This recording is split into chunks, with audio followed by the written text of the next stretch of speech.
Ladies and gentlemen, this is part 2 of the Build for Others Mark 7 Vipers. The first video, the construction, this one, the paint and finish. And I think they turned out pretty darn slick. Now, I did not put the canopy on this one because I wanted to show if I could.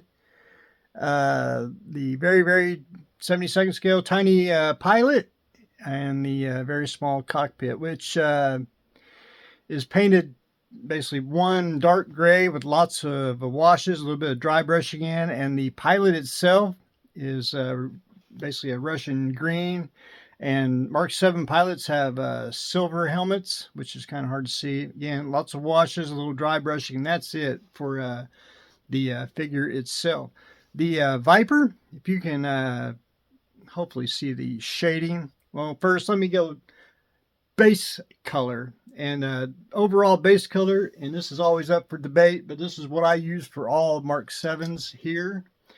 I use Tamiya's Haze Gray. I think that is the closest color that you can get to the base coat of the Mark 7s. Now the Mark 7s are really battle worn, not really new looking. I mean, if you want to paint new, it's great, but I kept the weathering down to a minimum on here. You probably can might be able to see some of the shadows or shading across the panel lines. There is some weathering, a lot of little minute chipping, but you really have to get up on it to see it. I tried to keep it to a minimum. Plus, it's scaled. Didn't want to go over too much. Just wanted to keep it as realistic as I can and not trying to get it, too overboard. You can go a little bit over if you want to do the weathering.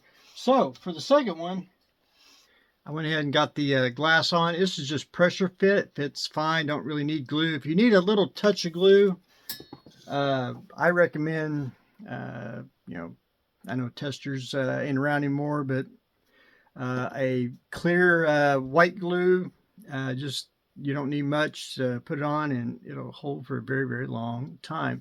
Got that Viper, did the same way. Shadows and everything. Again, there's very little chipping on there. It's very subtle. It's just my way of doing it. Again, I always preach style.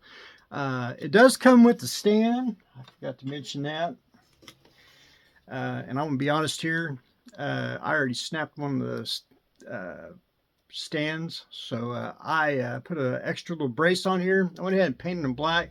They have a curved part that once you're supposed to fit it in and then snap it into place.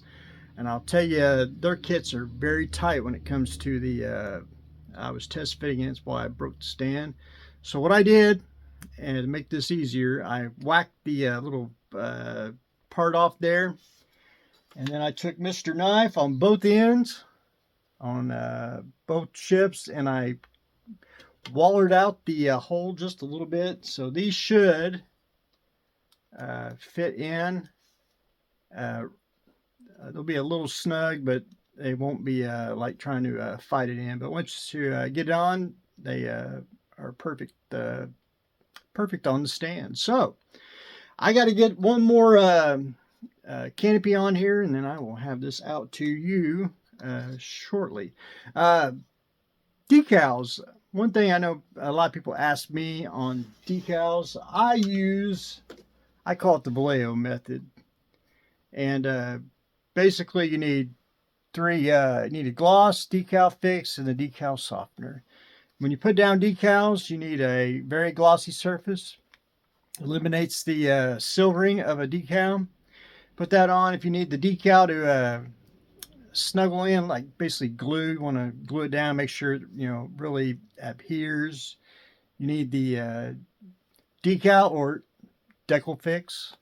And then of course, if you want to get it into the nooks and crannies, you need the decal softener. And I like this method. There's other brands I like real well. Ammo Mig's got one, AK, but this is a go-to for decals. And then after all that, decals, everything, got everything put on, a little bit touch of weathering, and then I go in with a matte varnish and blend it all together and get rid of anything that's shiny on it. But anyway, ladies and gentlemen, that's what I got going on today. Finished up a pair of Mark 7 Vipers. So that's what I got going on today. Stay tuned for the next exciting episode.